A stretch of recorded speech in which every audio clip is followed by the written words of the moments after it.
നമ്മൾ കഴിഞ്ഞ ദിവസത്തെ എപ്പിസോഡിൽ കണ്ടതാണ് അവർ അപ്പാപ്പനും കൊച്ചുമോളോട് ഇങ്ങനെ മദ്യപാനത്തെ പറ്റിയിട്ടൊക്കെ ഓരോന്ന് പറയാം. അതിൻ്റെ ഇടയ്ക്ക് നമ്മുടെ അലീനയുടെ ഒരു ചെറിയ കോമഡിയും അതിനെ തുടർന്നുള്ള സംസാരം. അപ്പോൾ രണ്ടുപേരും ഇങ്ങനെ ഭയങ്കരമായിട്ട് ചിരിച്ചുകൊണ്ടിരിക്കുന്നില്ലായിരുന്നല്ലോ എൻ്റെ ചെയ്തത്. അപ്പോൾ ഇവരിങ്ങനെ ഭയങ്കരമായിട്ട് ചിരിച്ചുകൊണ്ടിരിക്കണം. ചിരിക്കുന്ന സമയത്ത് അവൾ ചോദിക്കുകയാണ്, എന്നെ എന്തിനാ ഈ ചിരിക്കണത്, എന്നെ കളിയാക്കാനുള്ളത് എന്നുള്ള രീതിയിൽ പുള്ളിക്കാരത്തി ഇങ്ങനെ ചോദിക്കുകയാണ്. അപ്പോൾ ഇതിനെ അപ്പം പറയണം, നിൻ്റെ വർത്താനം കേൾക്കണം, നല്ല രസമാണ് നിൻ്റെ വർത്താനം കേൾക്കാൻ, ഇതുപോലെയായിരുന്നു നിൻ്റെ ചിന്നമ്മയും, ഇതുപോലെ വലിയ കാര്യമൊക്കെ പറഞ്ഞുകൊണ്ടിരുമ്പോൾ നമുക്ക് ഭയങ്കരമായിട്ട് ചിരി വരും എന്നൊക്കെ പറയാം. ഇങ്ങനെ അവൾ പിണങ്ങി പോയിട്ട് ബെഡിൽ ഇങ്ങനെ പോയിട്ട് ഇരിക്കുമ്പോഴത്തേക്കും അയ്യോ ആ പിണങ്ങി എൻ്റെ പൊന്നെ എന്നൊക്കെയുള്ള രീതിയിൽ പുള്ളി വന്നിട്ട് ഇങ്ങനെ പറയുകയാണ്, പിണങ്ങല്ലേ, നിനക്കൊരു കാര്യം അറിയാം, ഞാനൊരു ചെറിയ സ്മോൾ മാത്രമേ കുടിച്ചുള്ളൂ, ഞാനൊന്നും 2 3 കുടിക്കുന്ന ആളാണ്, പക്ഷേ ഞാനൊന്നും മാത്രമേ കുടിച്ചുള്ളൂ. അപ്പോൾ അവൻ്റെ അടുത്ത് ചോദിക്കുക, ചിന്നമ്മേനെ പേടിച്ചിട്ടാണോ കുടിക്കാത്തതെന്ന്.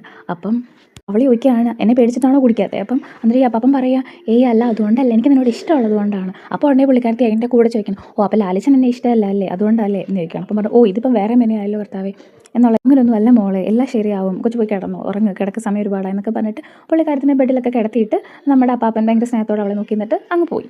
അതിനുശേഷം അലീനേനെ ഇങ്ങനെ ക്ലോസപ്പിൽ കാണിക്കുകയാണ്. അപ്പം പുള്ളിക്കാരത്തി എന്തൊക്കെയോ ആലോചിച്ച് ഇങ്ങനെ ടെൻസ്ഡ് ആയിട്ട് വിഷമട്ട് കൃഷ്ണമണി ഇങ്ങനെ നിന്ന് അനങ്ങണം നമുക്ക് കാണാം. കാരണം പുള്ളിക്കാരത്തി എന്തോ ഭയങ്കരമായിട്ട് ഇങ്ങനെ തിങ്ക് ചെയ്യുകയാണെന്ന് നല്ല രീതിയിൽ നമുക്ക് മനസ്സിലാകും. കാരണം ഒരു പക്ഷേ ഈ പറഞ്ഞ സ്വന്തം അച്ഛനാണെന്ന് അറിഞ്ഞല്ലോ. അപ്പം അയാളുടെ മദ്യപാനം ഒബ്വിയസ്ലി അവളെ എഫക്ട് ചെയ്യുന്നുണ്ടായിരിക്കും. അപ്പോൾ അതിനെ പറ്റിയിട്ടാണ് പുള്ളിക്കാരത്തി ഇങ്ങനെ ചിന്തിക്കുന്നത്. ആ ഒരു ഇതോടെ ആ ഒരു സീൻ കഴിഞ്ഞു. പിന്നെ നേരെ നമ്മുടെ കടപ്പാട്ടൂർ വീട്ടിലേക്കാണ് പോകുന്നത്. അവിടെ നമ്മുടെ റോഹിയുടെ ബെഡ്റൂമാണ് കാണിക്കുന്നത്. പുള്ളി ഇങ്ങനെ ഫ്രഷ് ഒക്കെ ആയിട്ട് ഇങ്ങനെ വരികയാണ്. അപ്പോൾ റോഹി നമ്മുടെ ബബിതേനെ വിളിക്കുകയാണ്. അപ്പോൾ അതിന് നെക്സ്റ്റ് കാണിക്കുകയെന്ന് പറഞ്ഞ് പുള്ളിക്കാരത്തി ഇങ്ങനെ ചോദിക്കുകയാണ്, എന്തേ താഴോട്ടൊന്നും ഇറങ്ങി വരാൻ വയ്യായോ, എന്താ ഇപ്പോൾ ഒരു വിളി എന്നിങ്ങനെ ചോദിക്കുകയാണ്. അപ്പം അവൻ പറയുകയാണ്, നീ ഇങ്ങോട്ടൊന്ന് കയറി വന്നേ, എനിക്ക് നിന്നോട് അത്യാവശ്യമായിട്ടൊരു കാര്യം പറയാനുണ്ട്, നീ ഇങ്ങോട്ട് കയറി വായോ എന്ന് പറഞ്ഞു. അപ്പം അവൾ ഓക്കെ ശരിയെന്ന് അതേ വരുന്നു കേട്ടോ എന്നും പറഞ്ഞിട്ട് കോള് കട്ട് ചെയ്തു.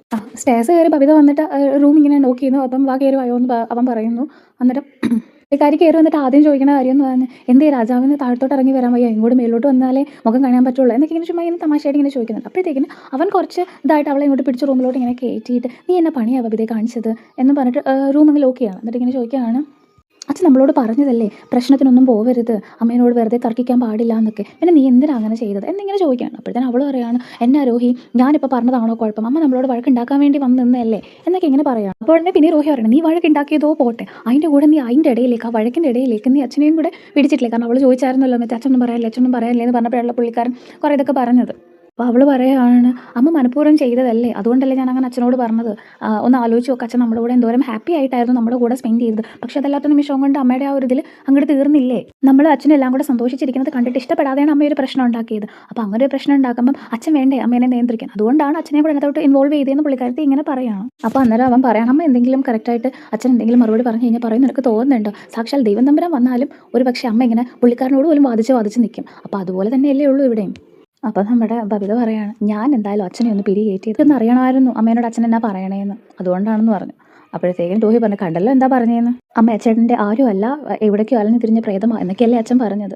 അപ്പോൾ അന്നേരം നമ്മുടെ ബബിത പറയണം, അച്ഛൻ അങ്ങനെ പറഞ്ഞപ്പോഴത്തേക്കും അമ്മ വല്ലാണ്ടങ്ങ് ഞെട്ടിത്തിരിച്ചു പോയി, അമ്മയ്ക്ക് എന്തായാലും നല്ല രീതിയിൽ കൊണ്ടിട്ടുണ്ട്, എന്തായാലും ഉറപ്പാണ് അമ്മ ഇതിന് നല്ലൊരു പണി തിരിച്ച് മിക്കവാറും തരും എന്നിങ്ങനെ ബബിത പറയണം. അപ്പോൾ രോഹിയും പറയണം, അതെ അമ്മയ്ക്ക് നല്ല വിഷമമായിട്ടുണ്ട്. എന്നിട്ട് പുള്ളിയൊരു ചോദ്യം ചോദിക്കുകയാണ്, ഇപ്പം നീ ഒന്ന് നോക്കിയേ, നമ്മളും അമ്മയും തമ്മിൽ ശരിക്കും എന്താ വ്യത്യാസം, അങ്ങോട്ടും ഇങ്ങോട്ടും മനഃപൂർവ്വം വേദനിപ്പിക്കാൻ വേണ്ടി ശ്രമിക്കുന്നു, ഇതല്ലേ നടക്കണത്. അപ്പോൾ അത് പറയുമ്പോഴത്തേക്കിന് ബബിത കുറച്ച് ഒന്ന് മറ്റേ ആ ഒരു അർജവൊക്കെ ഇങ്ങോട്ട് പോയിട്ട് പുള്ളിക്കാരത്തിന് ടെൻസ്ഡ് ആയിട്ട് ആണല്ലോ, അപ്പോൾ അവളുടെ കയ്യിൽ നിന്ന് അബദ്ധം പറ്റിയല്ലോ എന്നുള്ള രീതിയിൽ മുഖഭാവത്തിൽ അത് വ്യക്തമാക്കുന്നുണ്ട്. എന്നിട്ട് ഇങ്ങനെ ബബിത പറയാണ്, ശരിയല്ലേ നമ്മൾ വെറുതെ നെഗറ്റീവ് അടിച്ചു എന്നിങ്ങനെ പറയാണ്. അപ്പോഴത്തേന് രോഹിയാണ്, അച്ഛന് ആകെ ദേഷ്യം വന്നിട്ടുണ്ടായിരുന്നു കൂടി, അച്ഛൻ്റെ കണ്ണിലേക്ക് നോക്കുമ്പോൾ ആകെ ഇങ്ങനെ തീപ്പൊരി പാറുന്ന പോലെ ഭയങ്കര ദേഷ്യം ഫീൽ ചെയ്യുന്നുണ്ടായിരുന്നു, പിന്നെ അച്ഛൻ ആ പറഞ്ഞതെല്ലാം ഒതുക്കിയതാണ് എന്നൊക്കെ രോഹി പറയണം. എൻ്റെ കൂടെ പുള്ളി പറയണം, അവനും വിഷമമായിട്ടുണ്ട്, കാരണം അതുകൊണ്ട് ഫേസിൽ അറിയാൻ പറ്റും, പറയണം നമ്മുടെ അച്ഛന് വല്ലാണ്ട് വിഷമമായിട്ടുണ്ട്, പിന്നെ അത്രയും പറഞ്ഞ് അങ്ങ് ഒതുക്കിയതാണ് അച്ഛൻ. അപ്പോഴത്തേക്കിന് പുള്ളിക്കാരത്തിയുടെ ഒരു തെറ്റ് പോലെ പുള്ളിക്കാരത്തിക്ക് ഫീൽ ചെയ്തപ്പോഴത്തേക്കിന് അപ്പോൾ അവൾ പറയുകയാണെന്നെങ്കിൽ ഞാനൊരു കാര്യം ചെയ്താലോ, അച്ഛന് വിഷമമൊക്കെയാണെന്ന് പറഞ്ഞതുകൊണ്ടാണ് പുള്ളിക്കാരത്തിയാണ് പറഞ്ഞത്, ഞാൻ അച്ഛനോട് പോയി ഒരു സോറി പറഞ്ഞാൽ. അപ്പോൾ രോഹി പറഞ്ഞു, ഈ വേണ്ട, ഇത്രയും രാത്രിയൊക്കെ ആയി, ഇനി നീ പോയി കിടന്നുറങ്ങാൻ നോക്കുക, അച്ഛൻ ഉറങ്ങിയിട്ടുണ്ടാവും, ഇനി സോറി ഒന്നും പറയാൻ നിൽക്കണ്ട ഷെല്ല് എന്ന് പറഞ്ഞിട്ട് അവളെ ഇങ്ങനെ പറഞ്ഞിടാനായിട്ട് നോക്കുക. എന്നിട്ട് രോഹി ബബിതയ്ക്ക് ഒരു കാര്യം പറഞ്ഞു കൊടുക്കുകയാണ്, നീ എപ്പോഴും അലീന ചേച്ചി പറഞ്ഞത് ഓർക്കണം, ക്ഷമിക്കണം, നന്നായി ക്ഷമിക്കണം, ആരെന്ത് പറഞ്ഞാലും ക്ഷമിക്കണം, അതാണ് നമ്മൾ നോക്കേണ്ടത്, ശ്രദ്ധിക്കേണ്ടത് എന്നുള്ള ഒരു അഡ്വൈസ് ഇങ്ങനെ പുള്ളി കൊടുക്കുകയാണ് അവൾ. ഇത്രയും പറഞ്ഞു കഴിഞ്ഞപ്പോഴത്തേക്കാണ് പുള്ളിക്കാരത്തി ഇങ്ങനെ വിഷമിച്ച് ഇങ്ങനെ പോകാനായിട്ട് ഡോറിൻ്റെ അടുത്തോട്ട് പോകും. എന്നിട്ട് ഇങ്ങനെ തിരിച്ചു വന്നിട്ട് പറഞ്ഞു, അതെ രോഹി ഏട്ടാ എന്നിങ്ങനെ പറഞ്ഞു. അന്നേരം അവനൊന്നും മിണ്ടതില്ല, അവൻ എന്നുള്ള രീതിയിൽ നോക്കിയിരിക്കുകയാണ്. എന്നിട്ട് പിന്നെ അല്ലെങ്കിൽ ഒന്നുമില്ല എന്ന് പറഞ്ഞൊന്നുകൂടെ നടക്കും. എന്നിട്ട് പിന്നെ അവനോട് പറഞ്ഞു, അതെ രോഹി ഏട്ടാ എനിക്ക് എന്നൊക്കെ ഇങ്ങനെ എന്തോ പറയാനായിട്ട് ഇങ്ങനെ വിമിഷ്ടപ്പെട്ടുകൊണ്ടിരിക്കുകയാണ്. പക്ഷെ പറയാനും വയ്യ, ആ ഒരു രീതിയിൽ ഇങ്ങനെ പുള്ളിക്കാരൻ നിൽക്കുമ്പോൾ അവസാനം രോഹിയാണ്, എന്നെ അടി എന്നെ കാര്യം എന്നെ പറ. അപ്പോൾ അവളെന്തായാലും ആദ്യം ഇങ്ങനെ പറയാനായിട്ട് സമ്മതിക്കുന്നില്ല. അപ്പോഴത്തേക്കിനും രോഹി നിർബന്ധിച്ച് ചോദിക്കുന്നു. അപ്പോൾ അവൾ പറയണം, അതെ ഈ അച്ഛൻ എന്തിനാ മേളത്തെ റൂമിൽ പോയിട്ട് കിടക്കണത്, അതുകൊണ്ടല്ലേ ഈ പ്രശ്നം എല്ലാം അമ്മ ഉണ്ടാക്കണത്. അപ്പോൾ ഇങ്ങനെ രോഹി ഇങ്ങനെ ആലോചിച്ചിട്ട് പറയണം, അതിന് അച്ഛൻ്റെതായ എന്തെങ്കിലും കാരണം കാണും, നമുക്ക് ആർക്കെങ്കിലും അറിയാത്ത നമുക്ക് ആർക്കും അറിയാത്ത എന്തെങ്കിലും ഒരു കാരണം ഉണ്ടാവും എന്നിങ്ങനെ അവൻ പറയാണ്. അപ്പോൾ അവൾ പറയണം അത് എത്ര അറിയാത്ത കാര്യമാണെങ്കിലും ശരി, പക്ഷേ അതൊരു ശരിയായ കാര്യമല്ലല്ലോ. അച്ഛൻ മുകളിലും അമ്മ താഴെയായിട്ട് അവിടെ ഇങ്ങനെ കയറി കിടന്ന് ഉറങ്ങുന്നത്, അവരൊരുമിച്ചല്ലേ കിടക്കേണ്ടത്. അപ്പോൾ എന്നിങ്ങനെ അവൾ പറയുകയാണ്. 2 മുറിയിലായിട്ട് 2 സ്ട്രേഞ്ചേഴ്സ് ആയിട്ടാണ് അവരവിടെ താമസിക്കുന്നത്, ശരിയല്ലല്ലോ എന്നൊക്കെ പറയണം. അപ്പോൾ റൂഹി പറഞ്ഞു കൊടുക്കുകയാണ് ഒരു പക്ഷേ അലീനയുടെ കാര്യത്തിൽ അമ്മ കുറേ അച്ഛനെ ഹരാസ് ചെയ്തിട്ടുണ്ടല്ലോ, മേ ബി അതുകൊണ്ടായിരിക്കാം ആ ഒരു ഇതിലായിരിക്കാം പുള്ളി മുകളിൽ കിടക്കുന്നതെന്ന് ഇങ്ങനെ പറയുകയാണ്. അതിനുശേഷം റൂഹി ഇങ്ങനെ പറയുകയാണ് എപ്പോഴും അമ്മ ഇങ്ങനെ ഓരോ കുറ്റം കുറവ് ഇങ്ങനെ കണ്ടുപിടിക്കില്ലേ, അച്ഛൻ്റെ ഒരു ബഹുമാനം ഒരു റെസ്പെക്റ്റ് ഒന്നും കൊടുക്കാതെ എപ്പോഴും അച്ഛൻ്റെ കുറ്റങ്ങൾ ഇങ്ങനെ പറയും. എന്നിട്ട് പറയണം നീ നോക്ക്, നമ്മുടെ ഇടയിൽ തന്നെ അച്ഛനെ ഏറ്റവും കുറ്റപ്പെടുത്തുകയും മോശമായിട്ട് കാണുകയും ചെയ്യുന്നത് നമ്മുടെ അമ്മ തന്നെയല്ലേ എന്നൊക്കെ പറഞ്ഞിട്ട് ആ ഒരു സീൻ അങ്ങനെ കഴിയണം. അത് കഴിയുമ്പോൾ രോഹി പിന്നെ അവളെ ഇങ്ങനെ ആശ്വസിപ്പിക്കുകയാണ്. കുറേ സമയമായില്ലേ, നീ എന്നാൽ പോയി കിടന്നുറങ്ങിക്കോ, ഒരു കാര്യം ചെയ്യും, നിൻ്റെ ഒരു മനസ്സമാധാനത്തിന് വേണ്ടിയിട്ട് വേണമെങ്കിൽ നീ അലീന ചേച്ചി ഒന്ന് വിളിച്ചോ, അപ്പോൾ നിനക്കൊരു സമാധാനം കിട്ടും എന്നൊക്കെ പറഞ്ഞിട്ട് എന്നാൽ ശരി രോഹി ഏട്ടാന്നും പറഞ്ഞിട്ട് അവൾ പയ്യെ ഇങ്ങനെ ഇറങ്ങി വരണം. അപ്പം ഫുൾ ലൈറ്റൊന്നും ഓണല്ല, ഫുൾ ഇരുട്ടാണ്. പുള്ളിക്കാരത്തി ഇങ്ങനെ പെയ്യെ ഇങ്ങനെ ഇറങ്ങി വരുമ്പോൾ നമ്മളിങ്ങനെ കാണുന്നതെന്ന് പറഞ്ഞു കഴിഞ്ഞാൽ നമ്മുടെ വൈജയന്തിയുടെ കൈയാണ് പെട്ടെന്ന് ശ്രദ്ധിക്കുന്നത്. പുള്ളിക്കാരത്തിയുടെ അടുത്തെത്തിയപ്പോഴത്തേനും അവർ ലൈറ്റ് അങ്ങ് ഓണാക്കി. നമ്മൾ മേടിക്കുമ്പോഴത്തേനും അവളിങ്ങനെ പേടിച്ചു എന്നുള്ള രീതിയിൽ ഇങ്ങനെ കാണിക്കുമ്പോഴത്തേനും പേടിപ്പിച്ച് കളഞ്ഞൂലോ. അന്നേരം ഉടനെ വൈജയന്തി പറയുന്നത് മനസ്സിലിട്ടുള്ളവർക്ക് വെളിച്ചം കാണുമ്പം പേടിയാണ് എന്നിങ്ങനെ പറയും. അപ്പോഴത്തേക്കിനും ബബിതയല്ലേ ആള്, ആണോ അങ്ങനാണോ പറഞ്ഞതിൽ വളരെ നന്ദി കേട്ടോ, എനിക്കറിയില്ലായിരുന്നു ഇങ്ങനെ ഒരു കാര്യം എന്ന് പറഞ്ഞ് പുള്ളിക്കാരത്തി ഇങ്ങനെ അപ്പോഴത്തേക്കിന് അവളോട് ചോദിക്കുകയാണ് ഈ ഇരുട്ടത്ത് ഉറങ്ങേണ്ട ടൈമിൽ നീ രാത്രി എന്നെ എടുക്കുമായിരുന്നു എന്ന് ചോദിച്ചു. അപ്പോഴത്തേക്കിന് അവൾ പറഞ്ഞു ഞാൻ രോഹിയേട്ടൻ്റെ റൂമിൽ പോയേക്കുമായിരുന്നു. അപ്പോഴത്തേനും നമ്മുടെ വൈജയന്തി ഞെട്ടിട്ട് ചോദിക്കുകയാണ് എന്തിന് ഈ സമയത്ത് നീ അവൻ്റെ റൂമിലേക്ക് പോയത് എന്ന് പറയുമ്പോഴത്തേനും അവൾ തർക്കുത്തരം പറയുന്നുണ്ട് എനിക്ക് കുറച്ച് ഉണക്കമത്തി വറുത്ത് വെച്ചിട്ടുണ്ടായിരുന്നു അതുകൊണ്ട് കൊടുക്കാനാണ് എന്നിങ്ങനെ പറഞ്ഞു. എന്നിട്ട് അവളങ്ങ് കടന്നു പോകും. അപ്പോഴത്തേക്കും നമ്മുടെ വൈജയന്തി കയറി വിളിച്ചിട്ട് പറയുകയാണ് എടി പെണ്ണ നീ അവിടെ നിന്നെ, നിന്റെ അധിക പ്രസംഗം എന്നോട് വേണ്ട കേട്ടോ എന്നിങ്ങനെ ദേഷ്യപ്പെട്ട് ഭയങ്കരമായിട്ട് ചൂടായിട്ട് ഇങ്ങനെ പറയാം. അപ്പോഴത്തേക്കും നമ്മുടെ ബബിത പറയണം അമ്മ എന്നാ മാതിരി ചോദിക്കണത്, ഞാൻ എന്തിനാ രോഹിയേട്ടൻ്റെ റൂമിൽ പോയെന്ന്, ഞങ്ങൾക്ക് പല കാര്യങ്ങളും പറയാനുണ്ടായിരുന്നു എന്നിങ്ങനെ പറയുകയാണ്.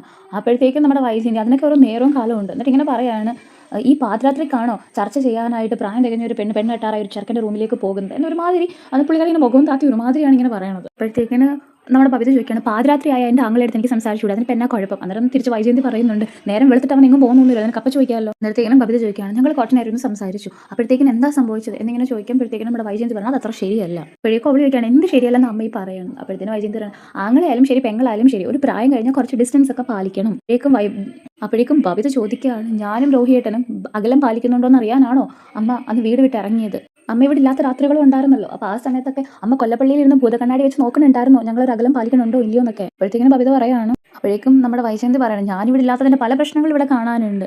അന്നത്തെ ഇത് കേൾക്കുമ്പോഴത്തേന് ദേഷ്യപ്പെട്ട് ബബിത പറയുകയാണ് ഞാനിപ്പം രോഹിയേട്ടൻ്റെ അടുത്ത് പോയി വർത്താനം പറഞ്ഞതാണോ ഇത്ര വലിയ പ്രശ്നം. എന്നിട്ട് നമ്മൾ ബബിത പറയുകയാണ് അമ്മ കൊല്ലപ്പള്ളിയിൽ അമ്മയുടെ ആങ്ങളെമാരുമായിട്ട് എത്രത്തോളം ഡിസ്റ്റൻസ് വെച്ചിട്ടുണ്ടെന്ന് അതിൻ്റെ കൃത്യ ഒരു മെഷർമെൻറ്റ് എന്നോടൊന്ന് പറ, അപ്പം ഞാനും അതേ ഡിസ്റ്റൻസ് ഇവിടെ പാലിച്ചോളാം എന്നിങ്ങനെ ഭയങ്കര ദേഷ്യത്തിൽ പറയുമ്പോഴത്തേക്കിനും ഭയങ്കരമായിട്ട് വിഗ്രസ് ആയിട്ട് ഇങ്ങനെ റിയാക്ട് ചെയ്യാണ് നമ്മുടെ വൈജയന്തി. പന്നത്തരം പറഞ്ഞാലുണ്ടല്ലോ ആ ചെകിടി ഇങ്ങനെ അടിച്ച് പൊട്ടിക്കും എന്നിങ്ങനെ പറയാണ്. അപ്പോഴത്തേനും ബബിത പറയണം അമ്മയുടെ മനസ്സിൽ ദുഷിപ്പ് ആദ്യം മാറ്റും അല്ലെങ്കിൽ ബാക്കിയുള്ളവർക്ക് നാറും എന്നിങ്ങനെ ഭയങ്കര ദേഷ്യപ്പെട്ട് ഇങ്ങനെ പറയുമ്പോഴത്തേക്കിന് നമ്മുടെ വൈജയന്തി പറയാണ് പോടി എൻ്റെ മുൻപിൽ നിന്ന്.